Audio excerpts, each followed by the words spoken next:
aumento de casos de coronavirus nuevamente a nivel nacional y nosotros nos vamos a centrar aquí particularmente en la provincia de Entre Ríos. Vamos a conocer de la parte oficial cómo está la situación con el doctor Diego Garcilaso, que es el director general de epidemiología del Ministerio de Salud de Entre Ríos. Doctor Garcilaso, mucho gusto. Gonzalo Schmidt lo saluda. ¿Cómo anda usted? Hola Gonzalo, ¿cómo estás? Buenas tardes. Gracias por atendernos como siempre. Bueno, en primer lugar, queremos conocer de manera oficial cómo estamos, ¿no?, ante esta situación, si es así realmente que hay un aumento de casos de COVID. Sí, efectivamente, así como ocurre a nivel nacional, también a nivel de nuestra provincia estamos viendo un aumento en el número de casos. Como ahora no se hisopan todos los pacientes, como era en plena pandemia, es un poco más difícil seguir ahora el número de contagios, pero sí nos estamos viendo que hay un gran aumento en el número de las consultas por problemas respiratorios y a su vez han aumentado los casos positivos en los que se realizan estudios de laboratorio. Esto quiere decir que nosotros, por ejemplo, hace un mes atrás, de 10 pacientes que se hisopaban, 9 daban para influenza y uno solo daba para COVID. Y hoy, si hisopamos a 10 pacientes, de los 10, 3 o 4 nos van a dar para COVID y el resto para gripe, digamos. Entonces, esto lo que está indicando es que hoy la mayoría de los problemas respiratorios que estamos viendo, o gran parte de esos problemas respiratorios, se deben a COVID. Claro. ¿Y estos pacientes cuando llegan a los diferentes dispensarios de salud son hisopados en todos los casos o en algunos casos no, solamente en cuestiones puntuales o si presentan factores de riesgo?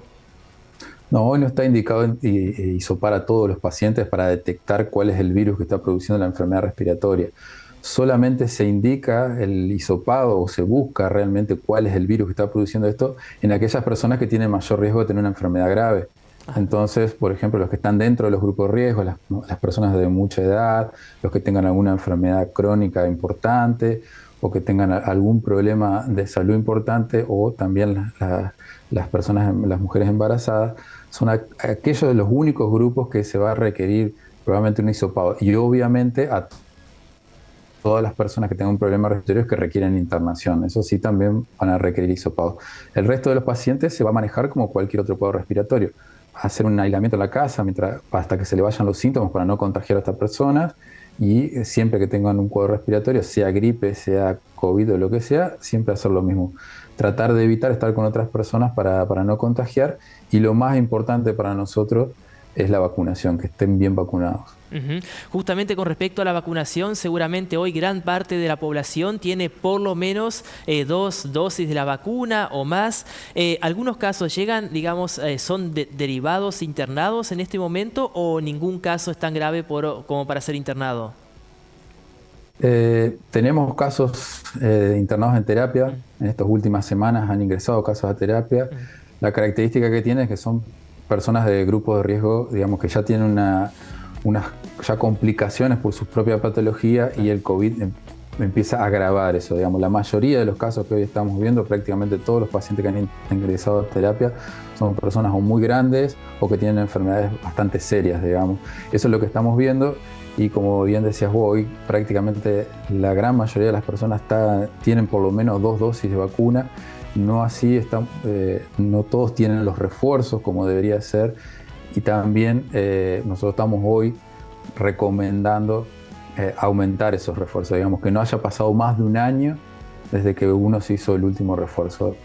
Todo esto estoy hablando de las personas mayores de 18 años.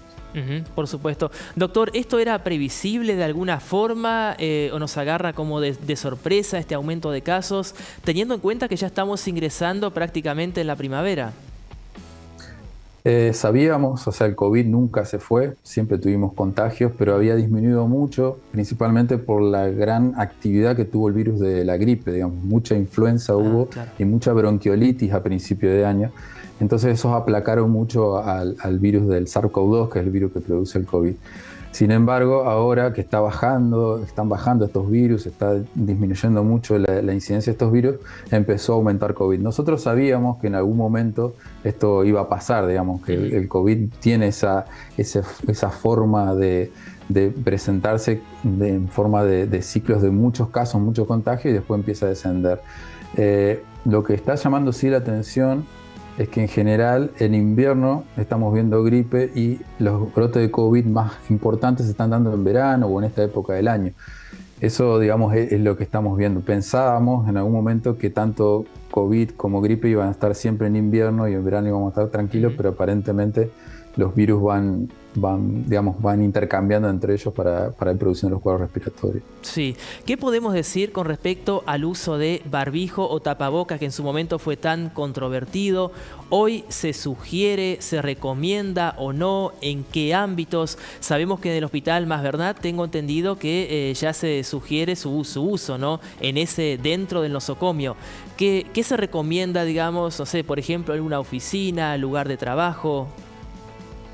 Nosotros, dentro de los establecimientos de salud, nunca dejamos de recomendar el uso de barbijos. O sea, en los establecimientos de salud, y ni hablar en las guardias o en los consultorios donde se evalúan pacientes con cuadros infecciosos, con cuadros respiratorios, el uso de barbijo es fundamental, no solo para COVID, sino para muchísimas otras enfermedades respiratorias contagiosas que están dando vuelta.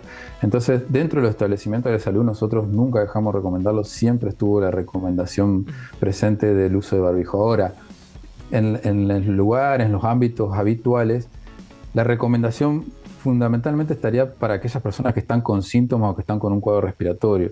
El uso de barbijo es mucho más útil, digamos, principalmente su objetivo es hacer de barrera para la persona que está enferma para que esos virus no se dispersen en el lugar donde está.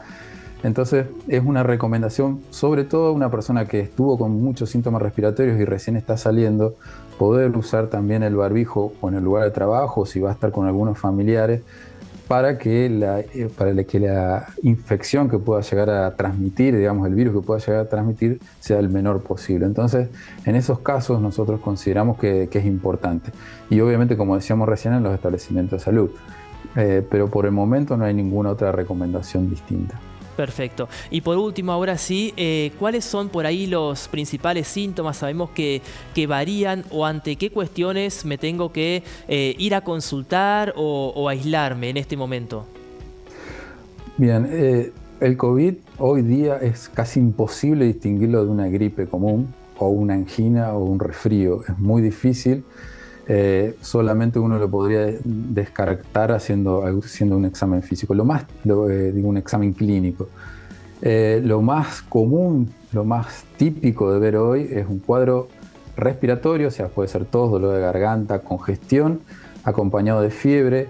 Algunas personas, cuando ese cuadro es un poco más fuerte, por decirlo de alguna forma, pueden llegar a tener dolores musculares, dolor de cabeza intenso. Eso es lo más común que estamos viendo dentro de los cuadros de COVID. Doctor Garcilaso, muchas gracias por esta comunicación. Como siempre, el objetivo no es, digamos, que la gente tenga algún tipo de temor, miedo, simplemente recomendaciones y estar atentos, ¿no? Sobre todo ante cualquier síntoma para no seguir contagiando. Como decimos siempre, cuidarnos a nosotros y también cuidar a la otra persona. Así que la vacuna ha sido fundamental. Si hoy no estaríamos vacunados, quizás estaríamos hablando de otra situación, me imagino. Sí, hoy, digamos, yo para que vos tengas una idea de la magnitud de la importancia de las vacunas. Previo a las vacunas, cuando estábamos en el auge del COVID y todavía no teníamos vacunas, nosotros teníamos alrededor de 20 o 30 ingresos a las terapias por día. O sea, todos los días ingresaban 20 o 30 personas a las terapias.